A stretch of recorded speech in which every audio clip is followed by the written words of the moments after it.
enjoys being around happy people. And we all have the incredible power to make other people happy when we ourselves are happy. Fellow Toastmasters and welcome guests, this evening I would like to talk about 4 things that bring me happiness in my life.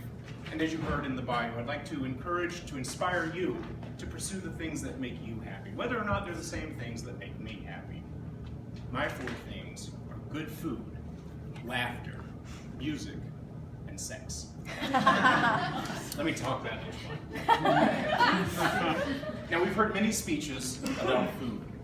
We heard Linda talk about picking the sweet figs from an island near Italy. We heard Dan talking about the bad effects of too much sugar in the diet. Todd talked about different types of cooking oils. And a few speeches ago, I talked about the nutritional superfood watercress. Now, the interesting thing about food is that we turn to it in both times of extreme joy and times of extreme sorrow. A wedding, a funeral, a celebration, a tragedy. The Greek physician Hippocrates said in 431 BC, "Let food be thy medicine, and medicine be thy food." We live in one of the greatest cities known worldwide for having such a wide variety of different cuisines of different cultures. And we're rivaled only by one city that I can think of, and that is Las Vegas. And I'm actually going to be there tomorrow for a whole week. So I'm looking forward to indulging a little bit, but don't worry, I know that you don't keep this slim figure like eating junk food. Now, in the same way that food nourishes the body, laughter nourishes the soul. When I think of laughter bringing me happiness, I don't necessarily think of laughing out loud myself. I think of making other people laugh. When I was in high school and college, I used to perform in lots of plays. And my favorite roles were the roles that made other people laugh, the comedic roles. One in particular comes to mind, Tevye from Fiddler on the Roof. Now, there was one performance where the front row was filled with little children.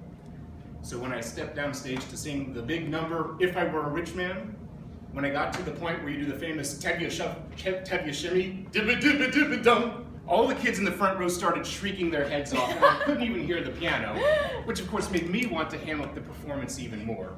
So the rest of the song became a co-performance between me being a fool on stage and the kids in the front shrieking their heads off, which made the rest of the audience want to join in the fun.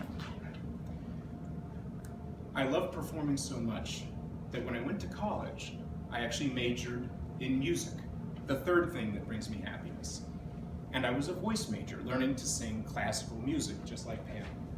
Now, unlike what we heard from Camille today, people will often say, "Oh, that's great that you learned to sing, but I can't sing." But did you know that everyone here is a natural-born singer? Let me explain why. Our first experience with music is percussion, the beating of our mother's heart when we are inside the womb. And then shortly after that, we emerge victorious into the world, and we start uttering these nonsense babbling noises, goo goo gaga, as a baby. Before we became adults and we learned to intellectualize and to formalize music in a compositional style, we instinctively knew to express our longings, our desires, and our needs with our voice. And isn't that exactly what a song does, and what a singer does in a song? And you don't even really have to be, quote, good. Just listen to what the master of classical music, Beethoven, had to say about performing. He said, "To play a wrong note is insignificant. To play without passion is inexcusable." And if you still think you can't sing, just remember that when you were the baby and you were making those nonsense babbling noises, you were singing, and that was music to your mother's ears. Speaking of babies. Bravo!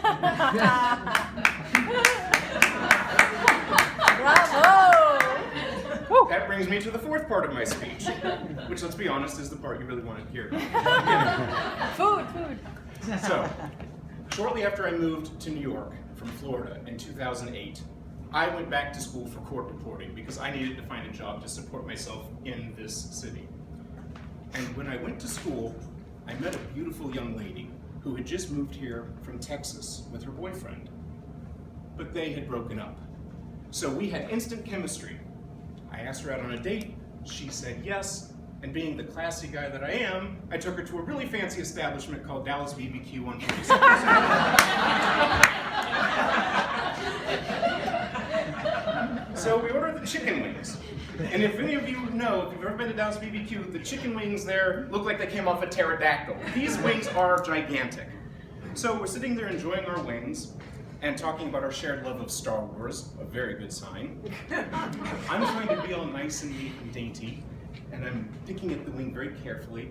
But I look over at her, and this girl has bright neon orange sauce dripping down her cheek, and she has a bare chicken leg sticking out the other side of her mouth. And I said, "You remind me of that scene in Return of the Jedi when Luke Skywalker falls through the floor of Jabba the Hutt's palace into the Rancor monster's pit, and this big looming beast picks up the guard and gnaws its head off." And I said, "I'm going to call you from now on Monster." So that became her pet name. So Monster and I started dating. One night we're hanging out at Monster's apartment at 100 Maiden Lane down near Wall Street, and we're sitting in bed underneath the covers. She's on the left working on her laptop. I'm on the right reading a book.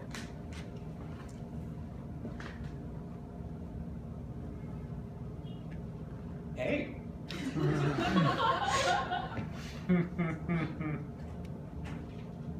Hi.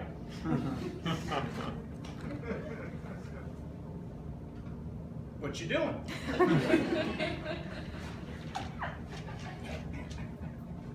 Reading?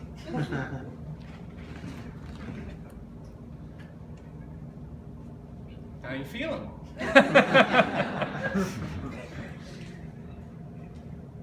Fine.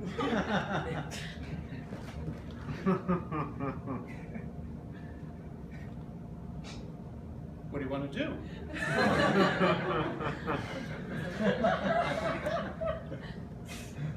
Finish my book. No, that's of course not how the conversation went. Our evening was not necessarily as prosaic as that. It had a much happier ending for all parties involved. And thank goodness for that, because there are bona fide health benefits to getting busy in the sheets.